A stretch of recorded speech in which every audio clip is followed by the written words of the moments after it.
Hello, everyone. Welcome to this Silicon Valley Innovation Center interview. I am your host, Rahim Rahimtullah, and we're very glad that you could join us today. My guest on today's program is Pavel Cherkashin. He is the managing partner at Mindrock Capital. And Pavel, we are delighted to have you with us today on the program. And I think the best place to start our interview is probably with the title. And we sort of, we gave this program the title of What Can Corporations Learn from Venture Capital? So Pavel, let's just dive right in, start right there, because as we all know, corporations do struggle with innovation. They struggle to come up with new ideas, to test them out and to get them to market. Whereas if you look at venture capital, they seem to do this for a living, in a sense. They invest in startups, doing innovative things. They help those startups grow. They help them bring their products to market. They seem to do it pretty well day in, day out. So what do the corporates need to do if they want to emulate that sort of success? Yeah, first of all, you need to look at the world of corporates and the startups as two different islands, right? And they're different in the way they approach risk versus return. So startup has nothing to lose. They come up with an idea, they maybe raise some money, they try it, and if they succeed, they become a corporation. If they fail, they just close it down and move on, right? So they have nothing to lose. For a corporation, there's always a lot to lose, and the positive outcome of any potential partnership or a project could be lower than the risk of a damage that this can do. So corporate people are always very cautious about this. They have their compliance, they have their legal requirements, and a lot of other stuff. So venture funds are sort of a bridge between those two islands. They understand how corporate compliance and decision-making process works. At the same time, they know and appreciate how to deal with startup founders and support them in complete uncertainty. So it's impossible for a corporation to think like a startup, right? And most of those big companies, they go through several steps and mostly fail through those steps of, doing their own accelerator or starting their own venture fund or putting money into somebody else's venture fund and then not knowing what happened to their money. Building their research and development center and trying to innovate internally. All of those steps normally take a lot of time, but they end up with the same outcome. The corporation is just not fit properly to deal with uncertainty, and innovation is all about uncertainty. So, but at the same time, the corporations are the main source of innovation in the way that they come with the real life challenges, right?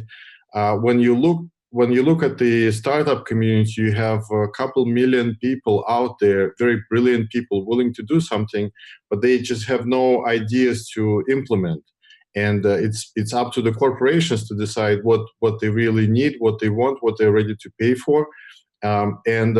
So what we do as a venture fund in many cases, we would reach out to corporations to get their problems and challenges and understand what's on their agenda, what are the top unsolved problems that they have. It doesn't mean that we can solve the problem. It doesn't even mean if there is a solution out there. But the whole beauty of dealing with startups is that you can take a challenge or take a problem of a company, package it into a sort of a requirement or a wish, and throw it into the crowd of the startup founders and let thousands of the best minds in the world compete for free to solve the problem. And the one who wins will get the partnership, the contract, the investment. The prize is quite big, but you need to prove that you have a solution, and you need to be the first and the best to do so. So that's like a simplified version of how this market should work and how it works in many of the industries. But most of the corporations still don't understand this. They still are thinking about innovation as something they can seed and grow within their perimeter, rather than sending this information out into the wild of the startup founders, let them compete and let them come with the best innovation. And venture funds will guide that process once they know what the corporations need and have access to the startup founders. And so then, yes, no, I mean, it's very interesting. I think, so does that mean then, if you are a corporation today and you obviously understand that there is a need for innovation, but then instead of sort of engaging directly with the startup ecosystem, or perhaps working on your own to find startups that are already out there who you might want to work with, instead you could take a different track. You could then look to venture capital instead and tell them what your problems are, and then let the venture capital firms source a solution. So it's something of a sort of a different process, a different mindset, I think, than what we might have heard before. Yes, that's exactly the case. So one way, more traditional way, is engage directly, but it has several difficulties. First, startups don't really like working with corporations directly because corporations can kill the startup spirit. So in many cases, the best startup founders will be very cautious accepting any investments or doing any strategic partnerships. Second, corporations are very slow, and it may take years to build a deal together with a startup. And also with this high level of uncertainty, it's also not clear for the corporation what they really need to be doing. Should they do an investment in this company, or should they launch a pilot project?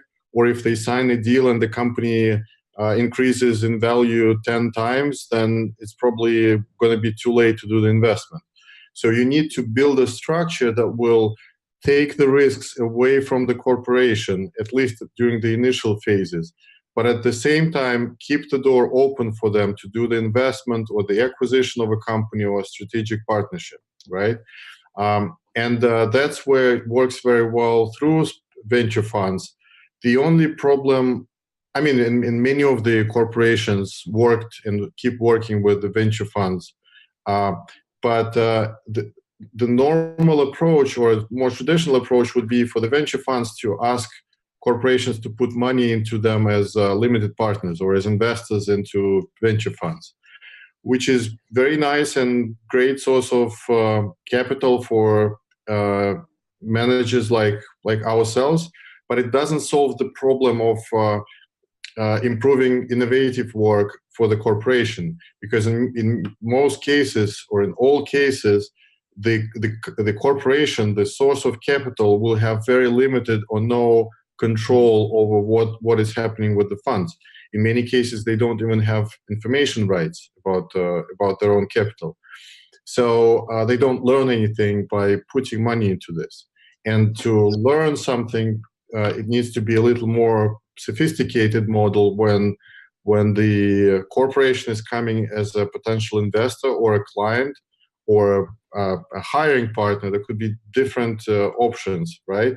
And it could start with a pilot project where there's no direct engagement between the corporation and the startup, and a venture fund or a venture partner is facilitating this initially to take away all the risks.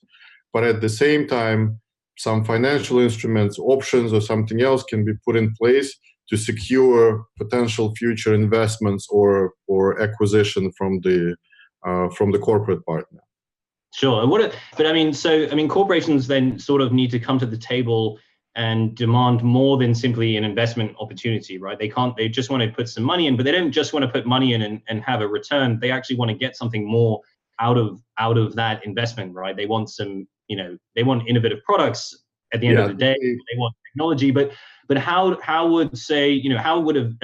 a venture firm sort of react to this? I mean, presumably it can be in their interests as well to have a corporation, take a more active role in working with the startup.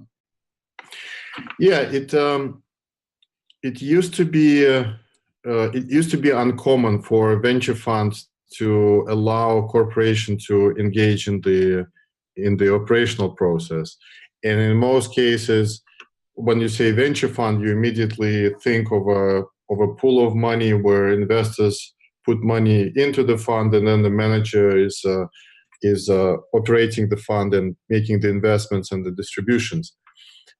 In the modern world, it's changing a lot because, as I said, first the corporations come with their needs and with their specific problems and requirements, and this turned to be a huge asset for venture capital. So this is something that corporations still don't understand, but in reality, they control a lot of insights that this market needs, right? And they can put those insights on the table during the negotiations. And second, as you noticed, there is no clear single tool for corporation to deal with innovation, right? You don't know if investment, for example, is the best option, or if a partnership is the best option. When let's say an oil company is looking into innovative products, right? An innovation for them could mean something that produces higher quality petroleum at lower cost from the oil, for example, or it could be alternative energy or electric vehicles, for example. And investing directly into electric vehicle business for an oil company could mean an internal conflict of interest with their existing business. It could mean some risks associated with the new business. And also it's not clear if it's the best way, it's the best use for the money. And at the same time, the electric vehicle company is probably not going to be very happy having a large oil company directly on the cap table. But if there is a way to do a pilot project to understand that the electric vehicles could be a good alternative to gas vehicles in the near future, understand who those potential companies are, find those companies, do a pilot project, and at the same time negotiate a potential framework for future development, including maybe investments, maybe strategic partnerships, maybe a joint manufacturing or joint business development. There's a lot of options out there. In many cases, just hiring startup founders and turn them into a corporate branch could be an option as well, like an acqui-hiring. So the range of tools is very wide, and the corporations shouldn't limit themselves to just putting money into the ecosystem, hoping that this money converts into innovation. No, and I think getting a VC on board surely makes a lot of sense there. I mean, because I suppose venture capitalists, in the eyes of startup founders and the startup community, I suppose, tend to have, I don't know if you agree with this, Pavel, they tend to have more credibility than corporate investors. Isn't that the case? So in some sense, the corporation, by aligning itself with a VC, that can be a good thing for their image, for their outreach in the startup community. That's correct. So for any startup founder, having a venture investor on board with a good name and reputation and history is a huge benefit, right? From the valuation perspective, from the experience perspective, from the network outreach perspective. Having a corporate on board could be a benefit in some cases, but it could be a threat as well. It could be a risk of not being able to raise more funding from other corporations. It could be a risk of running into certain compliance issues of the company or certain procedures that were developed 100 years ago and still didn't change. So there's a lot of risk associated with corporate investors or corporate partners for a startup, and that's why by default they would prefer to work with a venture partner. And if a venture manager or venture partner for the startup can, in addition, bring connection to corporations and can be the sort of an interpreter or assistant in dealing with those corporations, that's an additional benefit both for the founder and for the investor, and at the end for the corporation. Sure, sure. And I mean, do you feel? Do you feel at the moment that the sort of balance of power, if you will, is still not with the corporations in that sense, and that they are still sort of not necessarily seen as the player of choice or the sort, the partner of choice in the entire ecosystem? And if so, do they have work to do to sort of change that, going forward? It's an ongoing process. If you asked me 2 or 3 years ago, corporations wouldn't be seen as a material force on the market, right? They were always present, but they were always in a position of asking for a favor, pretty much, right? They would follow what venture investors would where venture investors would lead them. Now it's changing a lot. So over the last couple of years, corporations are gaining much more expertise in the field and much more power, primarily because they learned about being vocal about their problems, so they can convert the challenges into requirements and give the community as tasks, so that instead of building another version of Instagram with more filters or additional features, the founders would actually think about industrial innovations and the need for new solutions that those corporations require. Right. So I think if the trend continues, in 2 or 3 years, corporations will have a huge leverage on this market. It's interesting, Pavel, because I sort of read recently about, in the news, there's a lot about how we're getting a lot of IPOs now of the big unicorn companies, Lyft, Uber, Airbnb, so on and so forth. And some of the thinking there goes that we are not going to see big disruptions in those industries again anytime soon. And so now a lot of the big returns could come from more specific industry cases. So, agriculture, ag tech, insurtech, these sort of slightly more narrow cases, arguably, less sexy. It's not going to be the next Airbnb. It's not going to be Uber. It's not going to sort of affect every single consumer out there. It's not going to be Netflix. But, these more specific industry cases are where we could see big upside. And that sort of seems to chime with what you're saying to a certain extent too, where, startup founders, entrepreneurs are going to start looking at these more specific industry cases. And that's got to be good news, I think, for the corporations out there who are involved in these sectors. Well, I completely agree with you on the trend, but I have the opposite conclusions out of this. So look at what Airbnb did to the hospitality industry, or Uber did to taxi industry around the world, right? Or what internet did to paper media business in the last 20 years. So every single industry in the world will go through this transformation sooner or later. So there's a long list of industries that have seen no or very little innovation in decades or even centuries. Like take banking, or take oil industry, or take metallurgy, or you name it, transportation. For every industry, there's an opportunity for a huge change, which means a lot of new leaders will emerge, a lot of existing leaders will die, and the decision is being made now. So if you work for an industry that is at least 50 years old, you should seriously consider looking at what opportunities are coming your way and what threads are coming together with those opportunities. And it's now the time to decide: do you want to be part of this revolutionary change? First, is this revolutionary change coming to your industry? I mean, are you there yet?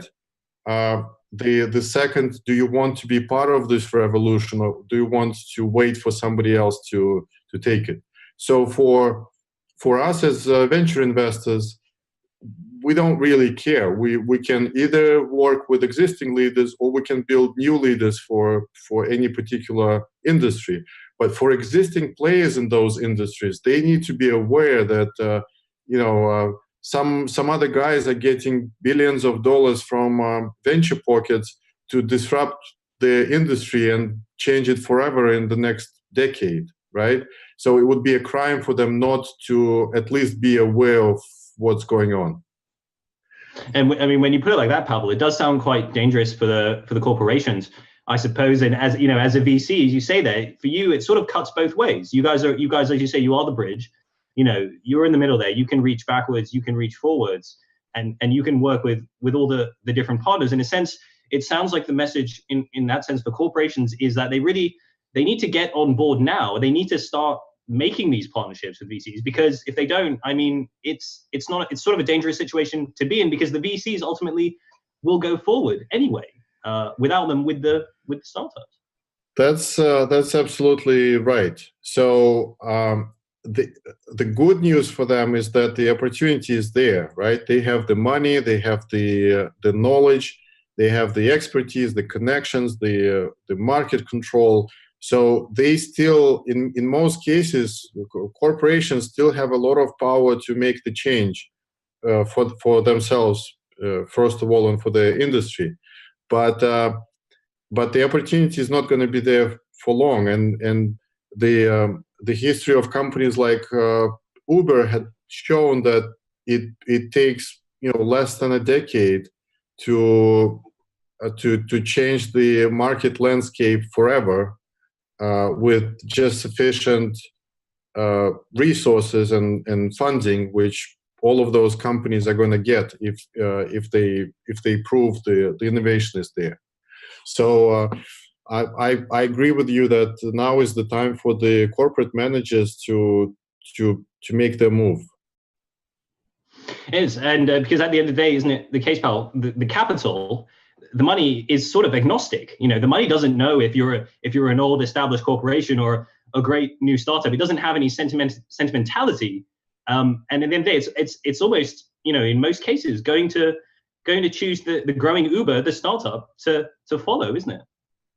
Absolutely right. Yes. So this capital can come from the corporates, but it can come from any other source as well. And venture business has access to huge capitals derived from building previous businesses. And now that all those companies go public, all this capital that the founders accumulate is going to get back into the venture business to fund the next generation of startups.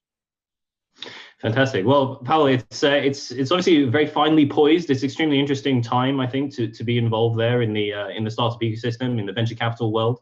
Unfortunately, that's where we'll have to leave our discussion today. But we thank you very, very much for joining us here on the program. Thank you. Thank you. It's a big honor for me to be here. We've really enjoyed having you. And to our guests as well watching, we thank you as well for tuning in today to listen to my interview with Pavel Cherkashin. We do hope you have enjoyed it, and maybe it's piqued your curiosity. You'd like to find out more, and if so, just know that you can always reach out to Pavel. He's on LinkedIn and all the usual social media channels. Come and check us out at Silicon Valley Innovation Center. That's SiliconValley.center is our website, of course. We run a venture capital academy program that's taking place in July, so you can really get immersed in the world of venture capital and the startup ecosystem. Hear more from expert speakers just like Pavel. But for today, I think that's where we'll wrap things up. So we do thank you very much for tuning in, and we'll see you again very soon. Goodbye.